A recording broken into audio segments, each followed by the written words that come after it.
Welcome to this webinar for White Coat investors. We're glad you're here. Today, we have a number of people I should introduce at the beginning. I'm Jim Dolly. I'm the founder of the White Coat Investor and its CEO.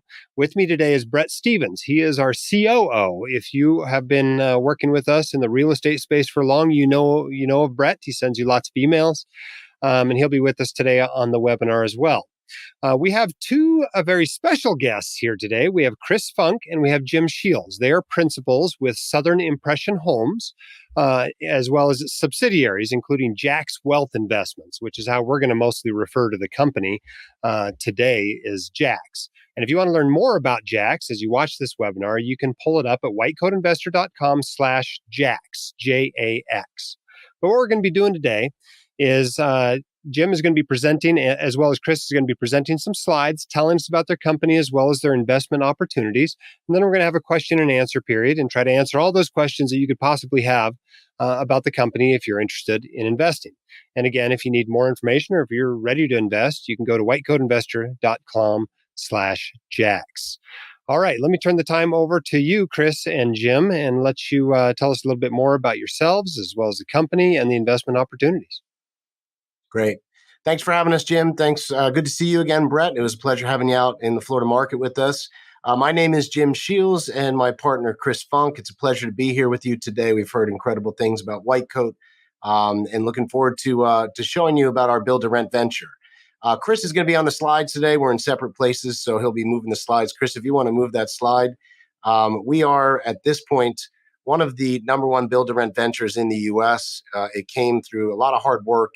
And we're the parent company. Southern Impression Homes, so you understand, is the parent company to what we consider one of the most successful build-to-rent ventures in the United States.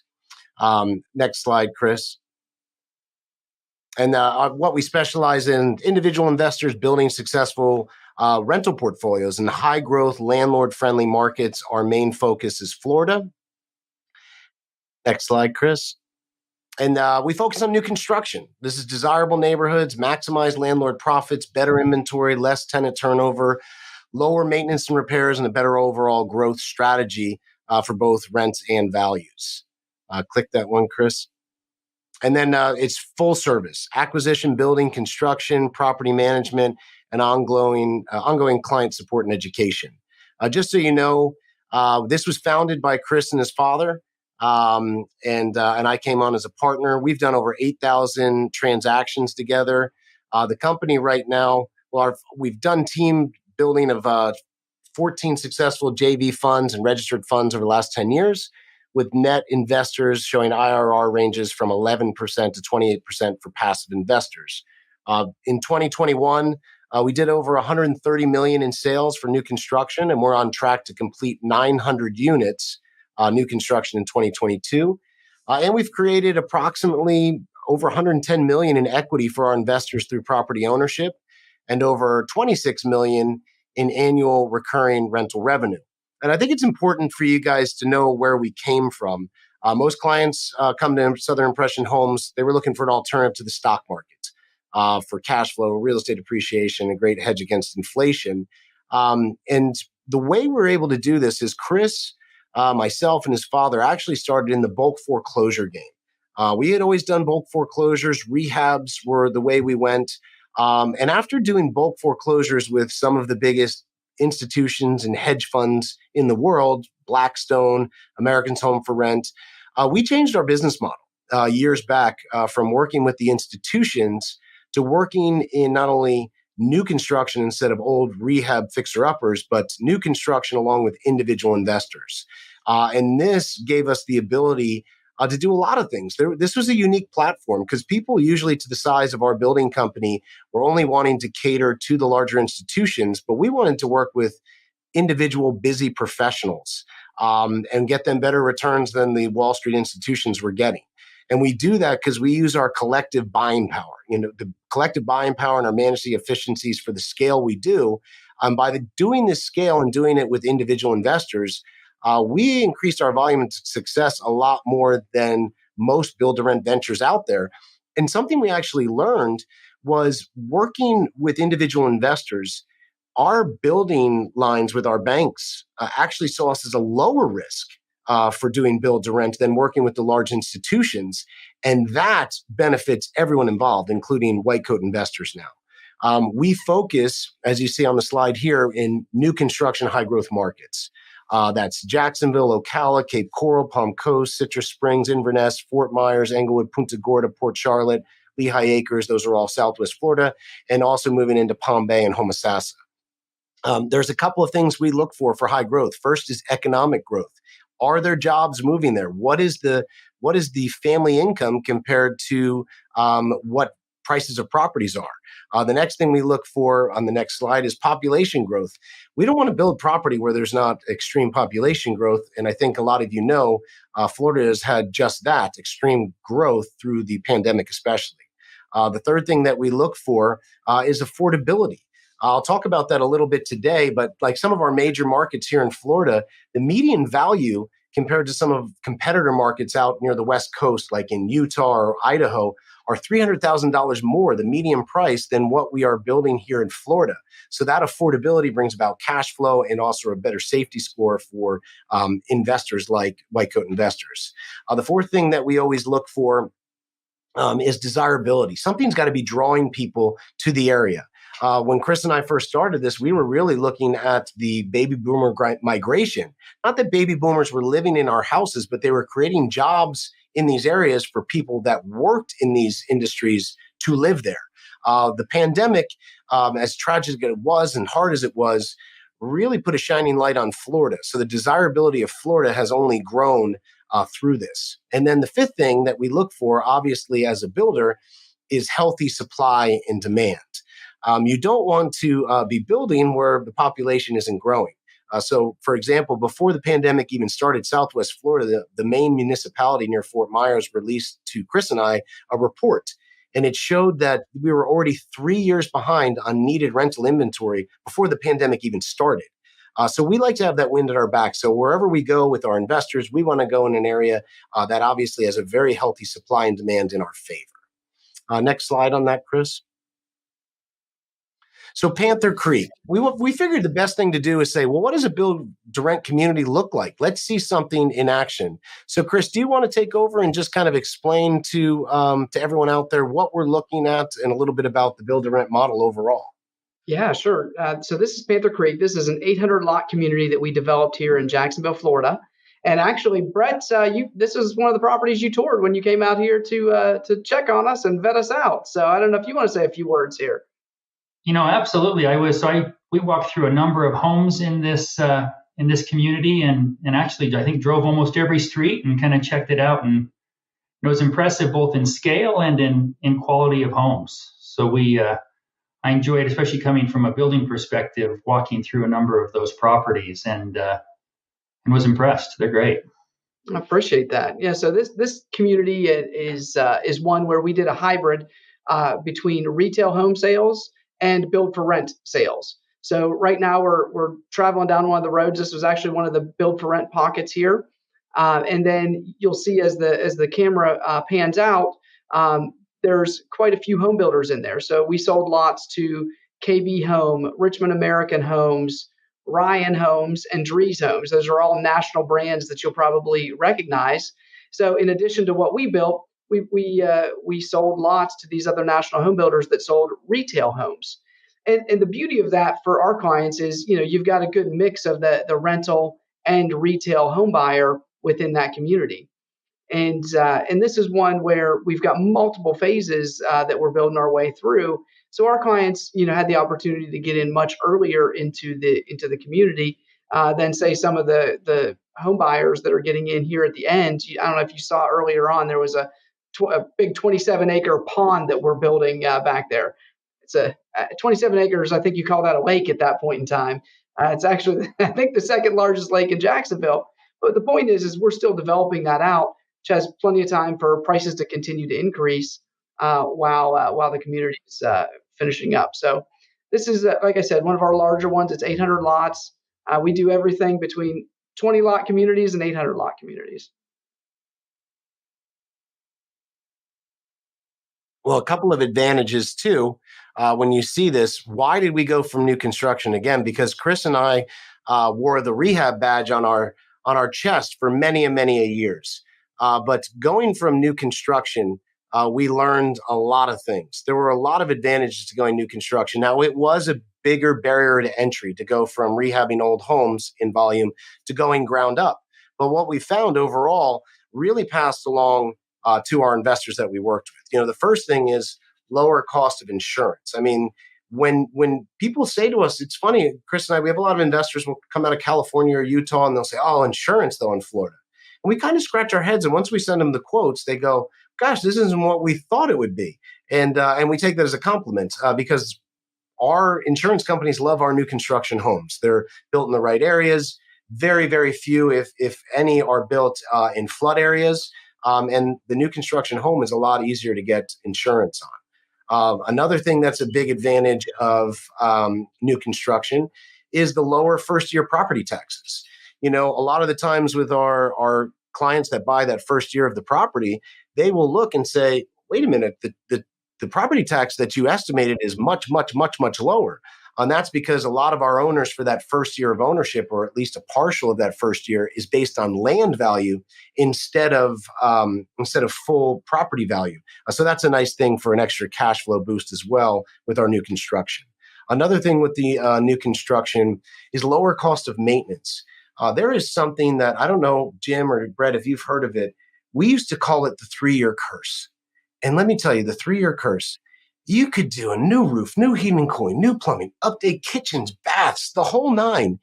And somehow with these older houses built in the 40s and 50s, and Chris and I own a lot of them, but by year 3, there had to be a big jump in your maintenance and repairs.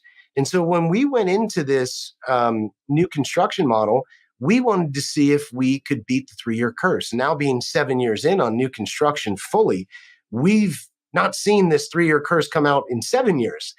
So that's making us feel good because we were able to build the property with more durability, better aesthetics, but also hold those costs down. Also, our turnover costs. So when a tenant leaves the property and a new tenant has to come in, first of all, the turnover is less. But one of the big things is our costs went down about 75% to turn a property because we were able to better match paints. We had more durable vinyl plank flooring. Things that we did to the properties helped the turnover. You will never hear Chris and I use the word carpet. That is a very, very bad word to use as a real estate investor. Chris and I combined bought several properties cash just on our carpet bills alone from turning our portfolios. But these are little things that we've learned and we pass along to our clients. Also, with this lower cost of turnover, we don't have to worry about vacancies as much and credit loss. Because if you have a tenant that's moving into a new construction property that's more durable, more pretty, we're seeing that the turnover is less, which lowers vacancy. And obviously, no one wants vacancy. Now, another thing of vacancy that I do have to add into there, I think Brett and I were talking when I was here, we were very lucky through these national moratoriums. Nationally, there were different moratoriums going around in different states. Florida had one of the friendliest landlord atmospheres in unknown times like the pandemic and even before that. So we're very happy with keeping vacancy low. I think that you want to have landlord-friendly laws in your corner if you're going to be investing in certain states. Next slide on that, Chris. So the build-to-rent criteria. There's a couple of things with our build-to-rent. Our average prices are $250,000 going all the way up to $950,000. That would be some of our quads or even larger developments in Southwest Florida. Average down payment, 25 to 30% down. So it's the average down payment. Obviously, most banks like financing us, including Fannie Mae, Freddie Mac, and a lot of the non-QM average banks as well. Average days to rent. This is something really important, obviously, for our experienced people out there. Great, you have a new construction property, high growth area. How long does it take to rent? Our average right now is showing 17 days. This has been an astonishing time where we are just seeing such a demand on rental needs. Again, that's 17 days the average. Something nice that we couldn't do with our older properties either. All properties come with a state-mandated builder warranty and a 10-year structural warranty. So the 210 warranty is something that we can give on new construction. We could never give that on the older properties. Next slide on that, Chris. Tell us what you mean by 210. I think a lot of people probably aren't familiar with that term. Sure, I'll jump in Yeah, there. Chris, do you want to Yeah. explain that? So 210 is essentially an insurance policy that we buy on behalf of the client. So if there's a 10-year, if there's a structural issue, within that time period, then there's a policy in place that will backstop us, us as the builder. So we've got our builder warranty, which is a 1-2. So there's certain portions of it. It's basically bumper to bumper year one. It's mechanicals through year two, which are covered by us, the builder. And then you have up to 10 years on structural, which is covered by your 210 policy. And so all these properties are pre-sold. So you have a pre-sold while under construction, it's a 10% deposit, and the average build time is 4 to 12 months build time. And then while it's being built, obviously, this is a really important thing. People are working with us from all over the country and sometimes across the Atlantic and across the Pacific. So they ask, how do we keep track? With our client portal, investors are able to watch the property go from a cleared lot to a slab, to the studs going up, to the roof, all the way through pictures and videos. They get to watch the progress of their property being built. They said they all makes them feel like they're here without being here. And that's been a really good guiding point for working with our investors. Another thing that's great to know is, well, how do these properties do? So obviously, by doing these for over 7 years now, we've had some people go to full cycle, meaning they've bought the property, they've held it for rent, and then they've sold the property. And these investors, they've been averaging IRRs ranging from 18 to 56%. So I think the proof is in the pudding for the overall criteria that we're doing for build to rent. Again, we are looking for high growth areas with those things we talked about before: population growth, economic growth, good affordability, desirability, something taking them there, and healthy supply and demand. And what we find with going into these high growth markets in Florida, we can get just that. In addition to the returns, I don't have to tell many of the real estate investors out there, there's some really good income tax efficiencies, through accelerated depreciation, holding the asset, and then long-term capital gains tax rates at the time of disposition. So that's obviously a big thing to your advantage. Now, some of you are asking the big question about, what about financing? Interest rates have climbed. Where do we go with interest rates? One of the big things that we do look for is, again, being an all-service build-to-rent venture. We're always trying to build the best property, manage it the best way, get the best service for our clients like you. But that's going to also include things like insurance and things like financing. And we've been able to uncover some special financing programs directly tied to our new construction property that are available with lower interest rates that aren't offered directly to the public. Now, that's something we'll be able to talk about more in different client discovery calls, but know that offering financing options and having different lenders lined up that you can work with. And again, we don't have any of a financial ownership or affiliation with them. We just like to refer to people that get the job done. And we've tried to really gather a good pool of investors that do that, meaning investors in banks that will take these types of loans, and also find different loan programs that are special, especially in these times, to get you the best rates possible. Now, a special client benefit, as Jim talked about, Jax is the company that you'll be working with. Jax is right a part of Southern Impression Homes and a very important arm of it because this is who the white coat investors will be working with. When you start to step into a property, you want to make sure that you're receiving certain care, attention, and awareness. And that's what the job of Jax Wealth is, having special client attention and preference in inventory selection, pricing, financing options, insurance, ongoing education, and more. So you're a part of the process. You're never alone. You're constantly receiving updates and educational information about the markets and where we are. And that seems to serve people really well because no one wants to feel lost in this process. So we've designed an entire company to make sure that they're taking care of what I want to call more elite client bases, like a white coat investor. And obviously, along with this, no investment. I remember an investor mentor of mine saying to me many years ago, saying, Jim, if you don't have management, you could buy it for 30 cents on the dollar and still lose money. I think management is extremely important. Before Chris and I knew each other, this is actually good piece of history. When I left California, because I started my bones in Bakersfield, California, doing bulk foreclosures many, many years ago, 24 years ago. When I came here about 17 years ago, I hired and fired 4 property managers after buying my first 100 properties. I didn't like that. That wasn't fun. So the way Chris and I actually came together was him and his father started to manage my portfolio. Because what I found was if I was going to keep buying property, I had to get this management thing sorted out. And unlike some investors out there, I don't like managing my own property. I would rather hand that off, do the deal part. So having good management is important, and that's where Suncoast comes in. We currently have over 2,000 properties under management in 5 different markets. And we really, really look hard on the leasing and management right through to completion on the new construction. With this integration of the builder relating directly to the manager, that's an absolute key thing to get things leased and income being produced seamlessly. I don't know, Jim or Brett, if you guys have ever had, I know, Brett, you've been in the building game. It's great to have a builder warranty, but what if you can't find the builder? That's not a good feeling out there, to not be able to find the builder. So the good thing is on every file, on every property that you buy, your warranties are already going to be in the file with Suncoast Property Management. And I think that is a key seamless thing that we've put together because we don't want to be guessing on warranties, who covers what. We're able to answer all those questions seamlessly so you know that your new construction property has been moved over to a property manager that doesn't want to create problems for you, exact opposite. And I think that's something to keep in mind. So having these 3 working together, the best building, the best client concierge, and the best management is, I think, what has allowed us to grow at the speed we have grown at.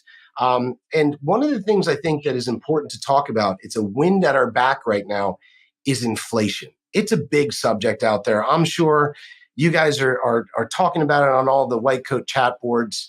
And we see this as a good thing. Chris, you and I have great conversations on this. Do you want to talk about the triple crown of inflation? Sure, yeah. So for us in real estate and landlord and property ownership, this has not been a bad thing for our industry. And you always see inflation to some degree is healthy. We have too much inflation at this point in time, but real estate and rents have gone in a very similar trend to the stock market. They go up and to the right pretty regularly. And so for part of your ownership, you're looking for that inflation. That inflation is what causes you to have appreciation in a lot of cases. So when we look at the asset price inflation, debt debasement, and cash flow enhancement, I'm going to focus on cash flow enhancement and debt debasement first. So what I love is what we've seen from a rental perspective in the last couple of years. We've seen massive rent growth with all of our buyers that have locked in on a fixed purchase price. So they've bought a property, they got 75, 80% financing on that property, and now the rents continue to increase. So now they're paying that mortgage down with inflation adjusted dollars, or I should say their tenant is paying that mortgage down with inflation adjusted dollars. So we've seen some just massive cash flow enhancement. I take a quadruplex, Jim and I keep something in all of our communities. So quad project that we finished about a year ago, maybe a little more than that, a year and 3 months ago. I had my first renewal on my particular unit that's that had reached the 1 year mark, and the rents at that renewal time went from $1,250 up to $1,625 in a matter of 1 year. Now that's pretty rapid growth. We saw some crazy numbers in the last year, but to put that in perspective, that's an extra $1,600 a month. So it's like buying a 4-unit building and getting paid for 5 1 year later. So the cash flow enhancement has been massive. We continue to see massive cash flow enhancement, on an ongoing basis. That's a meeting that I do not miss ever, is our weekly leasing meeting. And we've been ranging for properties that have turned over. So if a property was leased a year ago and turned over, we really watch those numbers closely because that tells us what the rents are doing on a unit by unit basis. And those rental increases have been ranging from 17 to 23% increase. Really, that's been over the last 6 months. So, we're seeing right there around a 20% range. So what all that is doing, for your asset price appreciation is also great. These are cash flow investments. So as the rental rates go up, the value of the property goes up, of course. So we've seen obviously great appreciation there. But one of the things that we've had some of our clients struggle with is they say, well, we're in this inflationary period. Do I still want to put as much debt on the property as I otherwise would? And I would argue that putting debt on a property in an inflationary time period is really the best time to put debt on a property. So you take for instance a quick and easy example. But let's say that you put 20% down payment on $1 million property. So you put $200,000 down. Well, if we see 10% inflation over the next year, now all of a sudden your property value has gone up from being worth $1 million to being worth $1,000,001. You put $200,000 down. So you had a 50% gain on your equity, your equity into the property over that 1 year time period. So to me, this is the time to use debt. And I won't say that it really doesn't matter what the interest rate is. You always want to get the lowest rate that you can. But in an inflationary time period, being able to get debt and take advantage of as much inflation as possible is really, really where you want to be. That's where I want to be in my personal portfolio. So, and then last but not least, this debt debasement. This is really a factor to be taken into account while you're holding the property. So when your debt is being debased, what that's talking about is the value of your mortgage. So when that lender lent you that million or that $800,000, they lent it to you at that current dollar value. Well, with inflation, those dollars are no longer worth what they were, but you're paying that mortgage back with inflation adjusted dollars. But the mortgage itself is not inflation adjusted. So again, the bank is getting the short end of that stick, which is why you want to have an inflationary period, as much debt on these properties as possible. Now, when you look at all three of them together, you say, well, asset price inflation and debt debasement, those kind of work together, and that's correct. So when you sell that property, you're recapturing all of that, all of that debt debasement because you're selling the property and you're paying it off with inflated dollars, but you're only paying off the dollar that you borrowed however many years earlier. This is a great article down here. Whenever you get a chance, take a look at that. It gives one of the most concise explanations for these three principles that I've seen.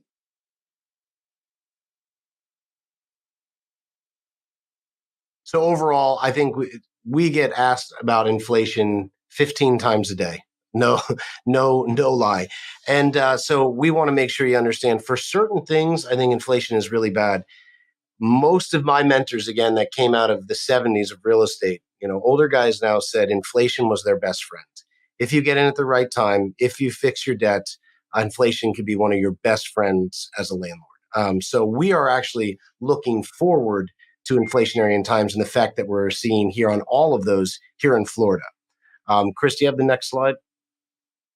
Let's pause for a minute here and just recap, kind of bring people up to speed about the investment we're talking about so far. This is what's referred in the industry as a turnkey investment. And this occupies kind of a special place in the real estate spectrum that I've talked about so many times before, where way on the left side, you have direct real estate investing with various benefits, but also various, responsibilities and certain amount of work there.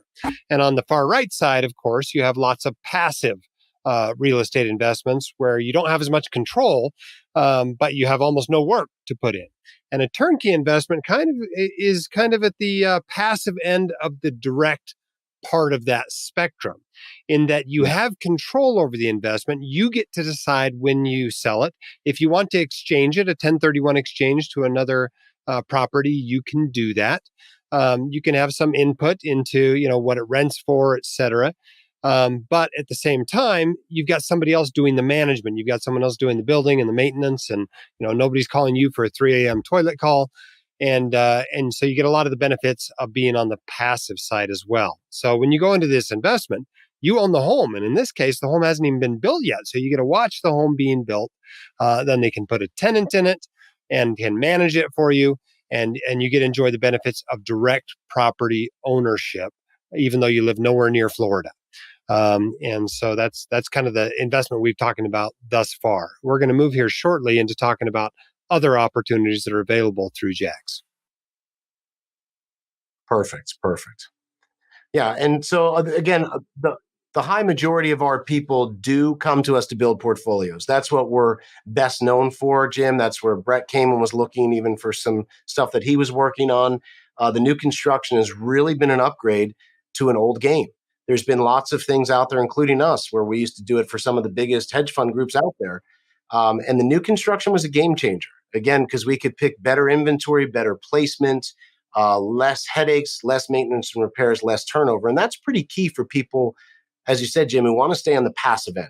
We want you to be passive. Our goal is 10 to 15 minutes a month, and that's all it should take. Because if not, we're not doing our job. And the new construction with good management really allows that to happen. Now, but to the side of that, people say, well, we love the build to rent model. We're reading all about it. We know that a lot of bigger industry titans are going towards it. So we think it's got a good baseline to invest in, but we want to be more passive. You might be past the age where you've built a portfolio, but you want to be a part of it. We have a solution for that. A lot of people want to invest in it on the front end. And this is our front engine of the business. Chris, do you want to talk about the front engine of the business a little bit? Sure. So, we obviously are building a lot of homes, which means that we have to buy a lot of land all over the state. So, Jim mentioned all the areas that we're building in currently, and for these land acquisitions, we raise private equity through our SI Homes income funds. And so, what that means is the SI Home Income Fund is essentially a captive finance vehicle for Southern Impression Homes and our development entities. So investors invest equity into the fund vehicle. The fund then loans that money out to a development project or a lot purchase or any variety of our development projects, but only projects that are owned by SI Homes, Southern Impression Homes, or a wholly owned subsidiary of Southern Impression Homes. So we don't lend money to anybody else, just our projects. Then as we build through those projects, we're paying a current interest rate to the fund. And that interest rate comes every month, which means that we do a distribution to investors every single month. So every month, the month after you invest your money, you receive an 8% preferred return immediately. And then as we build and sell through properties, 10% of the profit that is gained on those projects also gets paid to the investors. So it's current income, and then a kicker, which is how we get the IRRs up so much on this project to that 12 to 16% range, is the 10% profit share. So even if halfway through the project we refinance all of the fund dollars out of a project, and oftentimes we'll do that through the use of our builder lines of credit.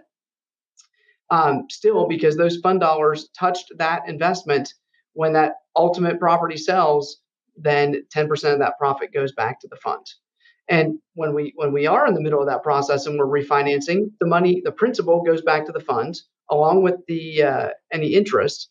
Then the principal gets reinvested in a new project, so that we have this revolving. It's essentially a revolving line of credit that the investors continue to keep their money to work all the time. So there's no downtime on that capital because of the way that we've structured the deal.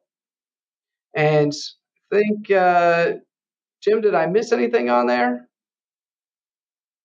No, I think that one of the main things that is been highlighted for us is, I know some funds now are requesting 200, 300, even $500,000 minimum investment. Our minimum investment still is at $100,000. So, and it is offering for IRA and qualified funds. There's no debt in our income fund, so we can take IRA money, self-directed 401k money, and we've had several investors do just that, and it seems to be a great system for them for the rollover effect and to see it grow. And this is actually our fourth fund of this type. This type of investment vehicle. This is a $20 million fund. I think we're a little over $10 million committed to this fund. Fund three was $20 million as well and was fully subscribed. So, these have been very popular investments with our clients. And we've actually seen a number of our clients invest in both the fund and direct real estate ownership. Yeah, I think there's something here that's pretty noteworthy compared to other debt funds is the high targeted IRR. I mean, if you look at most debt funds, you're looking at 6 to 11% is what they're really aiming at and what you get out of them. And this is 12 to 16%, so significantly higher return. And I think there's a few reasons for that. One is there's a little bit more risk being taken. They're not all first lien loans. They're first lien loans when the property itself is bought, and then they become second lien loans. So there's a little bit more risk there, and that's part of the reason. But another part of it is the fact that you're getting this 10% kicker. This is very unique. I mean, I've got a number of debt fund investments, and none of them have this sort of a kicker in them. None of them give you part of the profit from the sale. And I think you can get that because these guys are on both ends of the deal. They're on the equity side and they're also on the debt side.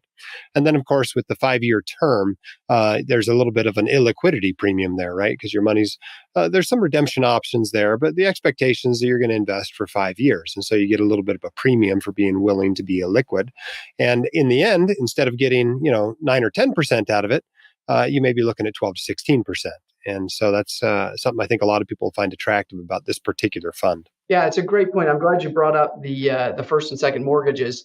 So, just to kind of round that out, so when we buy the land up front, before we start building on the property, that's when the investment is in a first position. But then when we use our builder line of credit to go vertical, meaning that we're building the vertical structure, that's when the note reverts to a subordinate position to our senior lender. So our builder lines of credit need to be in first position.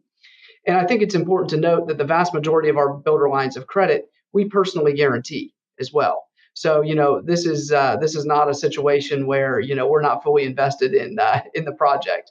We have a lot of equity in all of our projects and in our companies, as well as, being on the hook for the personal guarantees to finish the vertical construction. So, it's a long way to say that we are heavily invested in the success of the project, and even to the extent that each one of our funds has a $200,000 backstop. So if for any reason there was not capital in the funds to pay the preferred return, we have to pay up to $200,000 of that out of our pocket. It's never happened, but there is a backstop there just in case. I think one of the key things too that people have asked about stress testing our fund. What if things go wrong? The way that we set this up, unlike a lot of builders out there, a lot of builders are building properties, doing lots of nice add-ons to them and trying to make the best spread on usually nicer houses than what we're doing. They're a little more higher end. And those are great until the market goes a little sideways, because what happens then is they're stuck with an asset that they don't want to rent out, nor would it cash flow. So our whole model has been tried to build, if things just all of a went stagnant, the way that we've whiteboarded our business, it looks like we would be able to, even if rents drop 20% and properties just stop selling, that, due to our margins and the deposit that we receive from investors, we would be at such a low basis that we would be able to finish out and rent our own properties and still not only preserve the capital of our investors, but pay the monthly pref payment without an issue. And that's one of the key things that a lot of people have liked coming aboard with us, saying, what is your backstop? What is your safety score? And that's really it, that, we don't underwrite a piece of property without the ability to put a cash flowing asset on it. And that gives us a lot of grounding for the unknowns, because that's what we came into this first as real estate investors that rented property. So we wanted our building company to reflect that same principle. Yeah, I think that's a great point, because it really hits on both sides of the fence, right? The passive investment as well as the active investments in the properties themselves. this is the hedge against inflation, right? We don't know what's going to happen. Is inflation going to continue to run rampant, or is the Fed going to put us into a recession? I'll kind of jump back to where I was pronouncing my love for debt earlier on in the presentation. I love debt on cash flowing assets. Where something is paying for that asset. You don't have a dead asset on the ground that doesn't have any. That's really just burning. That's burning dollars. When you have something that's paying for that debt, you're really safe in almost every scenario. So, we look at the inflation running rampant.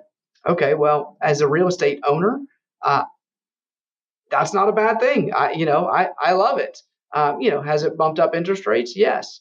But if we go into a recessionary period, we're going to have a lot more tenants than we even do now, and we don't have enough inventory for the tenants that are coming to the state as we speak. So you would drive a lot more folks into a rental position than we already have. So both the active ownership and the fund have the same hedge feature in that there is a rental component to the project that will help survive any sort of environment that we get ourselves into, or at least the two most likely alternatives that we see currently. Want to open up for any questions that you might have, Jim, you or Brett? Sure. Let's start with I think a question that a lot of people have probably thinking about.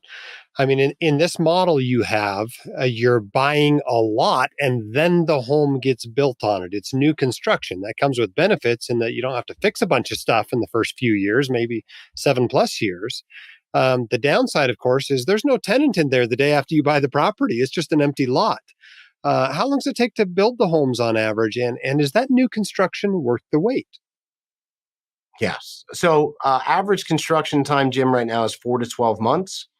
And I'm going to say yes. And I'm going to give you a couple of very clear reasons why.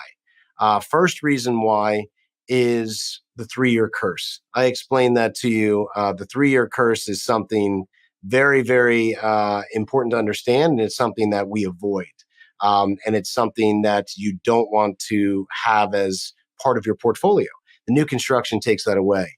The second thing is we mark our properties, although people say to build them upwards, we mark our properties at current selling values and current rent values. So even though it's just a lot today, Jim, and it's going to take a while to get built, we do our numbers at what could our leasing department rent it at today? What would that ability be today? So what we see a lot of the times, and again, we don't promise this, but it's been in the inflationary times, especially been very positive, where our people are going through this building process and they say, well, our 10% deposit, is it actually working for us? Well, yes, because for the high majority of properties we've seen close through this building period, guess what? The rents are a great deal higher than what we had promised. The values have even gone up. Now, we can't promise that, but normally, as Chris said with the Triple Crown, these are inflationary times and this is what happens. So your money is actually working even during the construction period. And we've gotten many, many, many email thank you saying, thank you for getting me this higher rent. And we said, hey, we didn't mean to underpromise so much. We were just going at today's value. And from what's expected for Florida, we're going to see that again. And that's really, really important for knowing that it's worth the wait. We have many clients that, again, were used to the older properties, but now avoiding the 3-year curse and having this build up through that actual pre-construction year when they don't even have any risk of landlording has been a really good thing. Yeah, and just to add to that, we run the kind of early pro forma when the property is sold, and then the post lease up, which, as Jim said, our lease up right now is only 17 days post closing. It's actually not even post closing necessarily. It's on the market, and because the property management and the building arm are so closely connected, we're marketing it before there's a CO on the property. So in a lot of cases, that's a 17-day marketing period, but it doesn't even mean the property was fully ready for 17 days, and the owner's closing 15 days after completion. Interestingly enough, in the office right now, the talk is, should we let the properties be on the market a little bit longer and push rents even higher? But we try not to get too greedy there. We want to make sure that we're filling them up fast. But they have really been leasing up, significantly more than the initial pro forma, which has been great to see. As we're talking about this build to rent model, and I've been down, Chris and Jim, and walked through some of your homes and learned this process. But we've spoken about passive versus active, and how this kind of bridges, as Dr. Raleigh spoke a few minutes ago, bridges that spectrum when someone's buying one of these homes. What is the process like? If a white coat investor comes in and says, okay, I want to participate in this program, what are the steps and what is the process like for one of those investors? Yeah, great question, Brett. So we've tried to make it, again, as seamless as possible. The first thing is we want to get a feel of what you're wanting. So, for example, Brett, you came and said, look, I'd like to be in a neighborhood that probably has, room for growth, amenities, and we looked at Panther Creek. That was a little different because it was me and Chris. Normally, you would have been assigned to one of our sales directors. Probably Jennifer has been our director of sales for quite a while. She'd be your first point of contact. We'll get a feel of what exactly you're looking for. Single family, duplex? Are you looking for higher appreciation or higher rent yield? We want to get a feel for what you want. And then we pinpoint the properties. As we get a feel of what you want, as properties are starting to get released, and Chris and I try to do inventory every month, we kind of have that nice matchmaking where there might be something ready for you right away, or maybe a few weeks from now, or even a few months from now. And we say, hey, here's the property that you wanted. Here's the pro forma of how it works. So there'll be an onboarding system to get you started for which property you want. Now, once you decide on the property, then it's a very fluid system of standard purchase agreements that are going to be filled out, setting up of property management, setting up of your construction portal, deposit, setting up with the title company. Again, all of this is under our umbrella so that our goal was always be a part of the process, but never feel overburdened or alone. But we want you to be a part of it. So we have about a 10-point system from when the day you identify the property to making sure you're seeing it being built, to making sure you're getting set up with management, to making sure financing is going along the right way, insurance. So we kind of just have you walk through our system that we've done with now hundreds and hundreds of investors. That goes right up into the point of closing, where obviously at the point of closing, the property goes right from our building company to Suncoast, the management company. And then, we're hoping to hear from you once a month, just to thank you. That's the overall goal with things. But again, if you just came here, for example, Brett, and said, okay, I'm going to buy a property here. Well, you'd have to figure out your title company, your lender, your insurance company, your management. All of that is taken care of, and we drop the pieces in as we go. Well, that's certainly the beauty of that model. So if someone's looking at this, how much time would they expect to spend getting through that time frame and kind of getting to purchase, do you think? Going through the purchase, you're looking at about, again, it depends on how far along the property is in the different build areas. You're looking at about, for the overall build, 4 to 12 months. Awesome. Yeah. So the financing you'll be able to get pre-qualified in a day. Yeah, the initial process is, if somebody comes and they have a particular market they're interested in, it's relatively quick. We have specific inventory that's set aside that will be set aside for white coat investors to be able to see and review. So there will be a limited number of properties at any given time to choose from. Because as material costs have kind of gotten crazy, we're waiting until we're a little bit further into the process to sell the homes these days. We used to sell them before we even had a permit, and now we're waiting a little bit longer in the process. So there's only a limited number of properties that have a slab in the ground for our clients to choose from.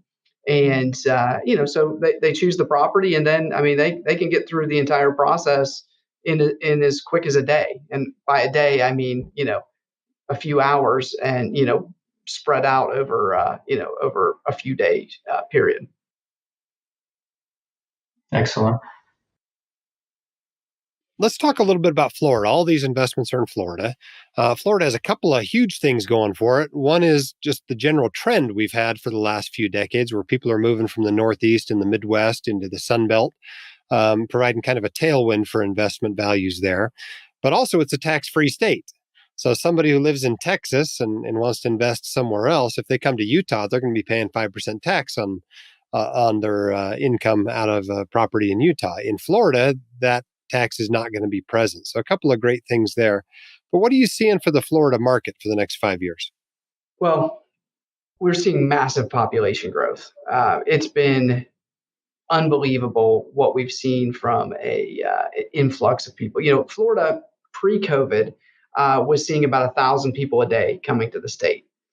I'm not sure that we even have accurate data on what that number is today, but I can tell you just anecdotally from what we see through the leasing department, significantly more. We have a lot of folks that are coming because they're allowed to work remote these days. And so, we've really been a big beneficiary of the, unfortunately, of COVID. In the freedom that employees have been able to achieve by being able to work from home. So, all of our markets are growing rapidly. We think that they're going to continue to grow rapidly. In addition, we think that rents are going to continue to go up because of just some fundamental limitations that are happening in the market today. One of which being there's just not enough lots being developed. There's been a multitude of changes in regulations in Florida that have required some longer permitting processes. Still nothing like California. It's still a great state to do business in, but it has made it take longer to put lots on the ground, which is limiting the supply of housing that's able to support all of these people that are coming to the market. Kind of put a fine point on that. I watch the permit data in the Jacksonville area, 5 counties around Jacksonville very closely. And right now we're on track to do about 16,000 permits this year in this 5 county area. Perspective, 2005, which was the height of the building boom before the crash, they were putting 18,000 permits, so 18,000 houses in the ground every year. So we're still only at 16,000 right now, and we've had more than a 20% population growth since that time period. So it's really Jim had a slide on supply and demand. There is way more demand than there is supply at the moment. Which is obviously one of the reasons that we continue to see rent rates increase in the market. Oh, I just to add on to that, it was really interesting. I was here in Florida in 2007, like the Fort Myers area, when things were about to kind of go funny. The MLS had about 3.5 years worth of inventory on the market. On the MLS, for all the realtors, there's about 3.5 years of inventory. That means it would have taken 3.5 years to sell out at the pace it was going everything. And that obviously caused quite a big correction. Right now, in like Fort Myers, it's a little over 2 months inventory, 2 months. So that's a really big indicator that Chris and I look for. That along with something that we've seen and we felt, again, our company has, we thought we were big at 80 people. Now it's at 170 people, almost 170. We've learned that if you're going to get good help, you're going to pay for it. So we're watching the incomes going up quite dramatically in Florida. A lot of businesses are moving here. A lot of needs are here, but the employee wages are going up. And yeah, that's a little tougher for growing your business, but that's also a good thing for the business we're in because the rents, the income that people are getting compared to the rents we're charging is one of the best affordability indexes in the nation. So that's another thing we look at. And as long as those are continuing, we're seeing a really great growth pattern for Florida for the next 3 to 5 years. A lot of people that haven't spent a lot of time in Florida, they think of Florida and they think of hurricanes. And you touched on this earlier about insurance. I wanted to flesh it out a little bit more. How do investors protect their investments, both from flood and from wind damage in with these turnkey investments? Sure. Yeah, so I mean, it's very standard insurance policies, and they do cover wind as well. And really, one of the reasons that we get such great rates on insurance is because these are new construction properties that are built to current wind and building codes. So the insurance carriers, who they have a lot more people doing actuarial data than we do. They think that new construction is a much lower risk in any sort of windstorm. Now, I will tell you, in Florida, it's kind of like, we sit here in Florida and we think California is on fire all the time. The whole thing's on fire. But and I'm sure that they're sitting there in California going, "Oh my gosh, every part of Florida is getting hit with this hurricane." And really, the fact of the matter is that these hurricanes typically are not causing mass destruction in internal areas of the state where we build. So Jacksonville has a coastal component to it, of course. That there's great beach life in Jacksonville, but we're not building for rent houses on the beach in Jacksonville. Those are, all of our houses are inland. They're not in flood zones, so they're not, really in any sort of major danger from hurricanes. So it's, I can tell you, in our history, I cannot remember a single instance where we've lost a home to a hurricane that we built. I think a lot of builders these days are concerned about supply chains, whether they're doing renovations, whether they're doing ground up builds. Supply chains are affecting all of us, but maybe affecting builders more than most. How are you guys handling supply chain disruptions and issues, and has it affected the time to build? Just digging the knife right into my heart right there. The build times have been, frankly, horrendous. I mean, for all of us. I mean, every builder from us all the way up to the biggest national home builders, and that's one of the reasons that we've started selling the product later in the build process, because everything is delayed. I mean, everything from getting a surveyor out to the site to survey where the building pad is supposed to be placed, and where everything is delayed. And so we're trying to minimize those delays by selling once we've started the home. It doesn't stop there being delays. That's why we have such a, Jim gave a 4 to 12 month window of build time. Some of that's, whether or not the property is under, how far along it is under construction. But in good times, we should be able to build a home in 120 days, as a rule of thumb. Right now we're lucky if everything goes right in today's market to build it in 180 days, and everything doesn't go right all the time. There's constant delays due to window shortages, due to flex ducting, for AC units is on, is an issue right now. So kind of every part of the supply chain has had its time to be a problem in the building industry. And what we've had to do internally is really just order and plan a lot further into the future. And that's something that honestly every builder is having to do, which exacerbates the problem, right? So we find a shipment of windows, but we don't just buy what we need tomorrow. We buy what we need for the next 2 months, and everybody else is doing the same thing. So it really is it's a problem that I think we're going to continue to see. But as builders, we're getting our arms wrapped around it, and we're getting used to living in this environment. I think for the longest time, we all just thought, okay, well, this is gonna last for about 6 months, and then it's gonna go back to normal. And then once it just, nothing ever went back to normal. We just started, operating within the new normal, and it's really started to smooth things out. So I'm happy with the progress. It has resulted in a lot more people on our purchasing team to source materials than we've ever had to have historically. But it's certainly been a wild ride here the last year or so. Now we're a little bit over an hour into this webinar, so I wanted to wrap this up pretty soon. But before I did, I wanted to give you a chance to tell us about who your ideal investor is. Who is this a good match for, and maybe who should not be investing with you? Sure, Jim, you want to take that? I think this is ideal. Yeah, sure. I think it's ideal for the busy professional that understands real estate, wants to get involved, but doesn't want to have to build their own team from scratch. They want to be looking at the long term, whether they're going into the income fund or building a portfolio. If you're in that stage where you're saying, gosh, I'd really like to add another 3, 5, 10 properties to my portfolio, I think that we are an absolute option, not just because of the new construction, but also I think everyone should own property in Florida. Of course, that's the barber asking you if you need a haircut. But I think Florida has proven that for a couple of solid fundamentals right now.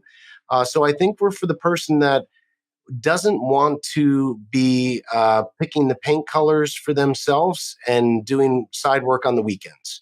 They are comfortable with trusting in the system. They understand the fundamentals. They believe in build to rent, and they want to own their own portfolio and look long term to it so that they can depend on it for cash flow and equity growth in the future. If they're looking to flip a property in 6 months, we're not for them. If they're looking to play interior decorator, we're not for them. There's the old saying, I know Brett will know this, general contractor for hire, $20 an hour, 50 if you help. That's the other thing as well, that you have to trust in our system of what we're doing. And that's who we've been able to create some really great portfolios for busy professionals out there, like investors in white coat. And that's what we pride ourselves on, because a lot of the times now, and you guys will see, most people aren't even offering these types of houses to anyone but the hedge funds or the institutions. Chris and I made a very deliberate choice 7 years ago to say, we're done with the big guys. We are going to hit singles and doubles with professionals, give them the investments. And I got to tell you, we enjoy our time so much more. I can speak for both Chris and I. So we want to work with people that want to work long term too. It is very, very, very rare that a person buys one property with us. Now, not that we're not willing to do that, but we like to build small portfolios for people, and that's what most people are looking for. And it's really built a community is what it's built. I mean, it's great when we get everybody together, and I'm sure much like when you get all the white coat people together, it's amazing how many deals our investors do with each other and with us, and we've invested in deals of our investors because, we've built these just great relationships, growing everybody's wealth along the way. And that is the driving force for all of our staff, whether it be our building staff, our property management staff. Everybody along the way knows what the goal is. And the goal is to build that long-term wealth for a client and do it with as little of their involvement as possible so that they can focus on their career that is providing that disposable income to be able to invest in these properties. Awesome. Well, it's been great to have both of you with us. Thank you, Chris Funk. Thank you, Jim Shields, for coming and telling us about these opportunities available with Jax Wealth Investments. If you're interested in learning more, you can go to the URL whitecoatinvestor.com/Jax, Jax. That's the landing page that will allow you to sign up to get more information. Whether you're interested in pursuing individual turnkey property investments and building a portfolio of homes, or whether you were interested in their income fund 4, either way, same landing page, and you can get more information and ask all the questions you may have. Thank you so much for your time during this webinar. And let's do this as well. We want to make sure you know about the special deal they have for us. You want to tell us about that, Jim, before we sign off?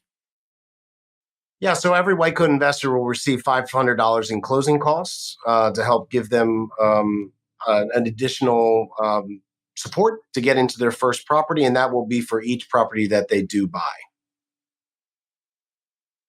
Awesome. And I think there's also a quote there from Brian Ballou.